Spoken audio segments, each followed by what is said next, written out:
Hi everyone, welcome back to the channel, and you join me today on an extremely messy workbench because I've basically been looking at a project that I haven't talked about for some time. Now you guys know, maybe you've been watching the channel for a while, we did a lot of stuff with these MDRXs.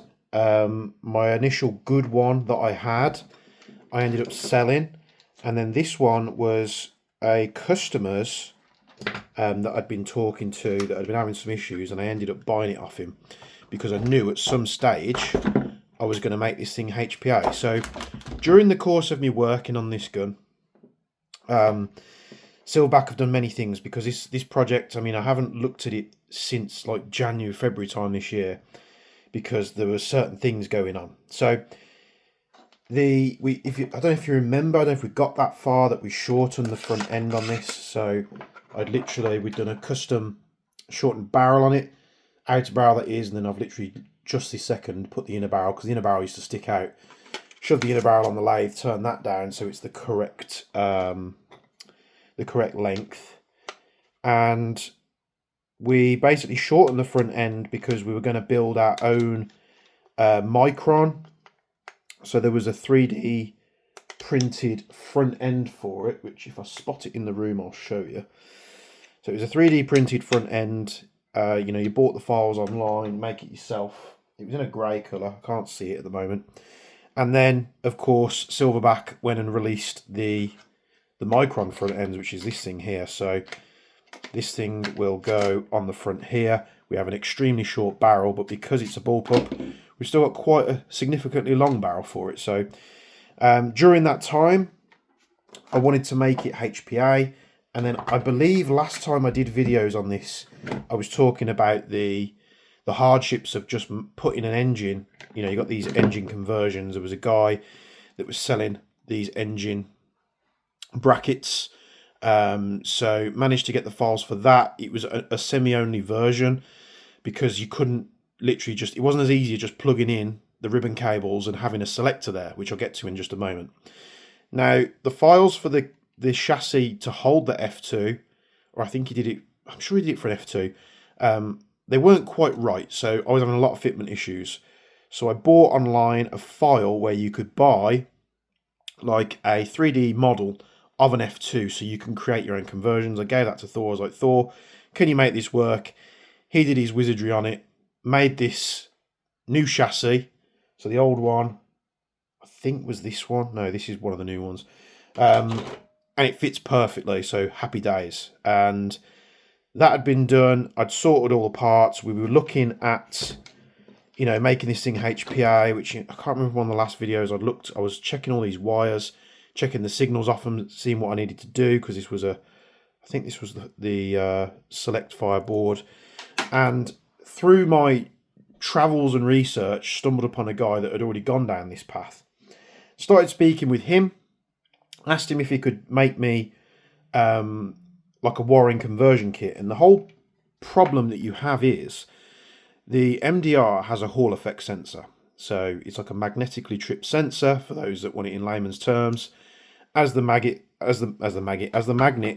on the selector, you'll see here, spins around, it affects the Hall effect sensor, and that's what gives you your semi and select fire. So the problem with this is it requires power. A Hall effect sensor requires power to work. So during me delving down Facebook group rabbit holes, I found this guy on Facebook. I decided to message him out of nowhere. He was very, very helpful, and he offered to help me. So he sourced one of these boards, and then he's basically made me this contraption here. So basically what this is doing, it's pulling, I think it's pulling power from the FCU for the Hall effect sensor, which then gives the Hall effect sensor power, which means then we can have the selector work, which normally when you convert these things, you can't. There are people out there that have done ready-made conversion kits, which are quite pricey. So he did me this part. I think I had it back in January this year, and just one thing led to another. I didn't get round to doing it. I then had all the electronics set up on my desk next to my computer, and I was like, right, we're good to go now. And then I came back one day, and the cat had decided it liked the taste of, these little wires for the solenoids. So he chewed through the wire, and I was like, bugger. and everywhere at the time was out of stock of these wires.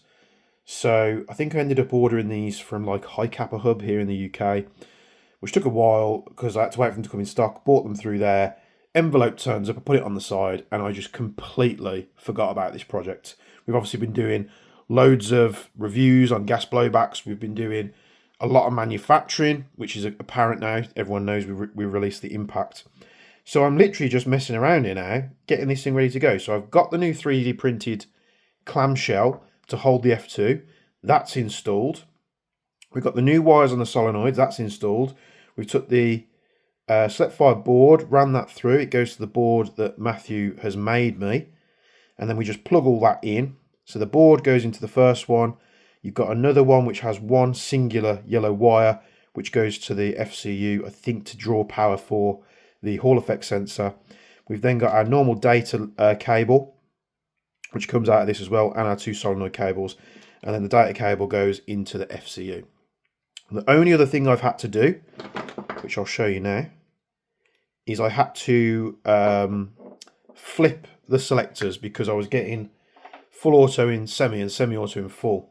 And now you'll see we've got semi-auto. You take a magnet to replicate what's going on in there, put the magnet next to the Hall effect sensor, and now it's all working. So that's done. I've also recently just purchased the Magwell conversion because as much as I was going to run these normal MDR 762 magazines, majority of these magazines I've stolen the springs out of because I was doing, you'll have seen it with the AAP01 Infinite kit. I've got them extended mags, which you can 3D print yourself. So I had them professionally 3D printed. I needed springs. Turns out a Silverback MDRX mag is the perfect spring length for that magazine. So I stole most of my magazine springs to do those. And it's a bit more restrictive on plate carriers, mag pouches and stuff like that, where you're running an M4 mag, in this case a PTS mag, it'll fit in all my pouches. So all I've done is I will remove probably, in fact, side-to-side travel, I think we're okay. So I fitted this in. So you put this chassis in, you have shims that go on either side, so you can shim your magazines to make them nice and comfortable. Of course, this will pop out now. It's got a bit of retention there, which is about right for me. I don't want it too loose. I'd rather it not have wobble than it just fall out when I press the button. Of course, you've got 3 mag releases on these. You've got one on the left and the right at the front, and then you've got your main one at the back here. So that part's fitted. I'll be running the PTS mags, which will fit better when everything's in place. If not, I'll just change the shims out for some tighter ones. I think this was yeah, I think that's the same. So that's all in. What I also need to do is I need to drill a hole for the airline, and this is the upgrade packages which they sent out to all MDR owners. Now I need to locate, which I think is over here, the MDR parts. No, they should be here. I've took them off. There we go. So you have this part which goes through the old butt plate. That pushes into there, and then you put the other side on, which is this one here. But in the update package that they did, you got this new butt plate, which gave you this part, which should bridge the gap. So we can put the old one in here, and I believe this one, no, it's the other way around, isn't it? So you take the hex one out, you put this one in, and then this part goes in, and then we can put the Torx screw, which is a T20. And then what this basically enables us to do, instead of having to strip everything apart like we normally do, now we could take the back pin out, and then this literally just should pop into place, so it catches on that pin. So that's the update parts. So we've got the new update part. Everything else in there is electronics based. Is there anything in there that I need to change? I can always come back, but I don't think there is, like MOSFET and everything like that, and some grease. So the main part I needed was the butt plate to make my life easier. Fortunately enough for us, just get this out of the way here. I'm in a bit of a mess because I'm just trying to do a million things at once. Fortunately for us, with all the electronics, I do need to put some longer screws in here so they capture the nuts, the hex nuts. We can put the lower on, and I don't know if you remember, I had 2 of these MDRs where they were plagued with loose lower receivers. I just either must have got really unlucky. So we can now fit all those electronics in this empty cavity here where the gearbox used to go. But first we need to drill a hole for the airline. So I'm just going to quickly do that. Just pop this pin out here. So we're going to drill a hole for this airline. I think they're like, what, 6mm? So let's get a drill bit. We'll start with a 6mm drill bit. So I've got a private game I'm going to this Friday over at HC2. The marshals are having a game, they invited me to it. So in fact what I'll do is I'll go up in increments with this. Let's go up with a 4 first. And I was kind of thinking, what am I going to use? I wanted to use something that I haven't used before. And then I turn round at my desk and this MDR, where it's been sat there for the past 9 months, 10 months, maybe even longer. I was like, you know what? I'm going to grab this envelope off the desk and we're going to try and get this thing running. So I'm just going to open up this hole at the bottom here.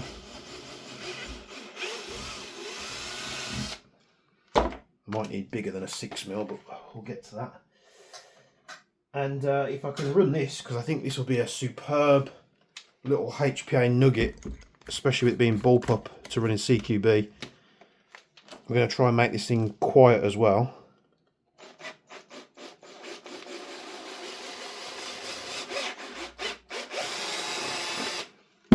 Might have to go bigger than that. Oh, it's just about right, but we don't want it too tight. So we'll go up to a 6.5. And I'm probably, you guys that enjoy the gas blowback content, you're probably going to turn a blind eye to this one, that's fine. I do like to cover everything that I'm up to on the bench. So if this is not your thing, just wait for the next video. Plenty of other good stuff coming up. Plenty of other guns to be looking at. And but you know, if you stumbled across this video because you're into MDRs, I know since doing this, Silverback have announced that they'll be doing a HPA MDR. So if I'd waited a couple of years, I could have just bought this thing off the shelf. But here we are. That wouldn't have been nowhere near as fun, would it? So I'm going to take the airline. I'm going to poke it through that hole. Going to make sure this board doesn't get caught up. Make sure everything's going in okay. Just bear with me a sec here, the airline's popped out. There we go. So that should be able to close in. Make sure all these wires are out of the way. What are we getting stuck on?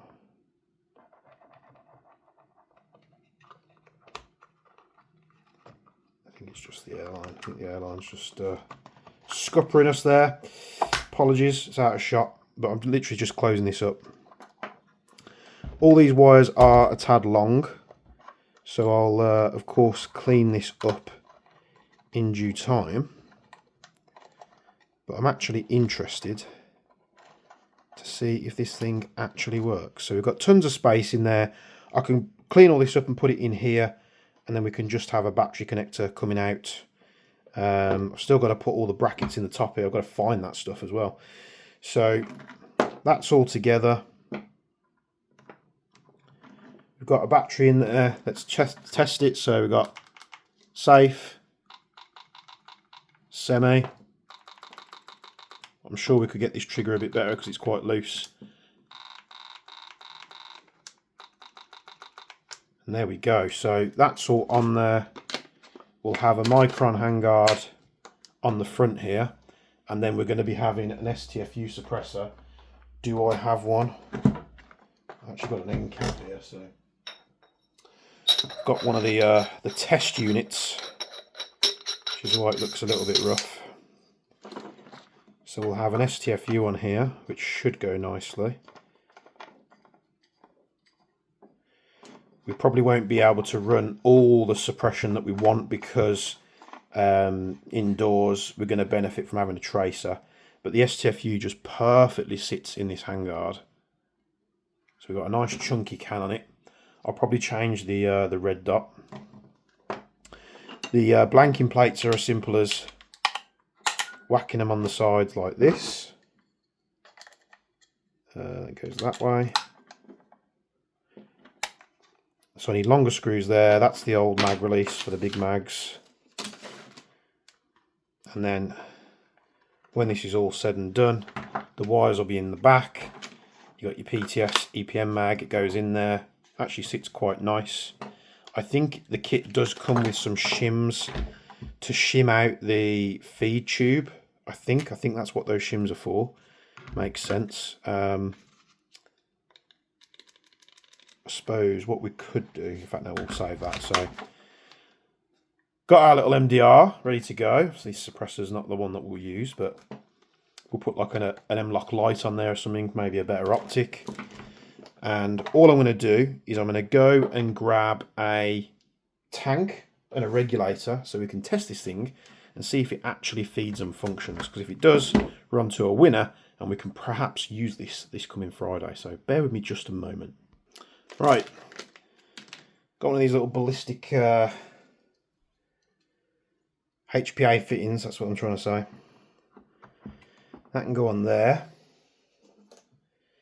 Got our airline. This is currently on 90 psi, which might be a bit too much because this was running the Evo.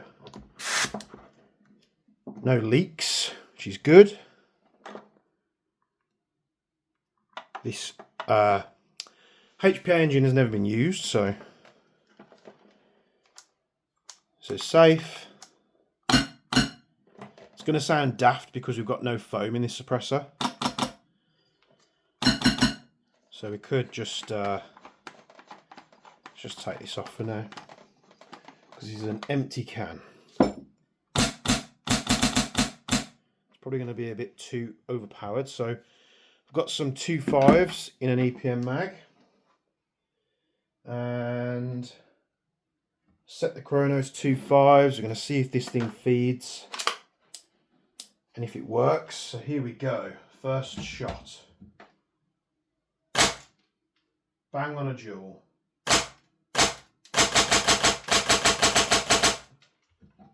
Pretty much every single shot there. Shot memo, there we go.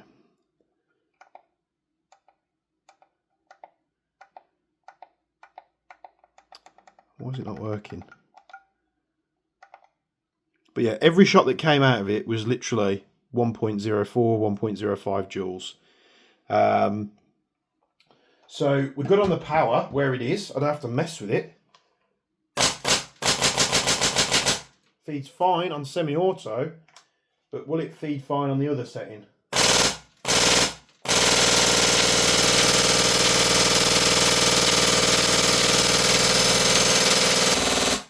That has just fed superb, perfectly. 250 round. I think I put 170 rounds in it, so it wasn't all the way full.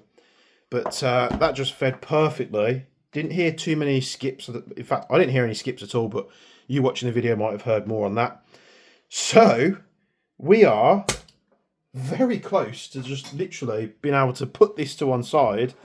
Not to, like, you know, get rid of it, but to say, right, we've done it, and now it's good to go. So there's just a couple of finishing touches. I need to put all the brackets back on here for the stock. So I've got the pin and brackets somewhere. I think they're over on this other bench over here. But they might be on my desk downstairs, actually. So we'll put the brackets on. We'll have to tidy up all these wires, see if there's a way where I can sort of situate them where it's just easy to plug a battery on and away we go. We do have a lot of space. To be honest, I could hide it up the top as well because we have the space where the battery normally goes. So that will clean that up and it will sit like that. Can I push these in? Should be able to push. Just trying not to catch any of the wires because obviously it's just been put together. So that will go in there. That will go on.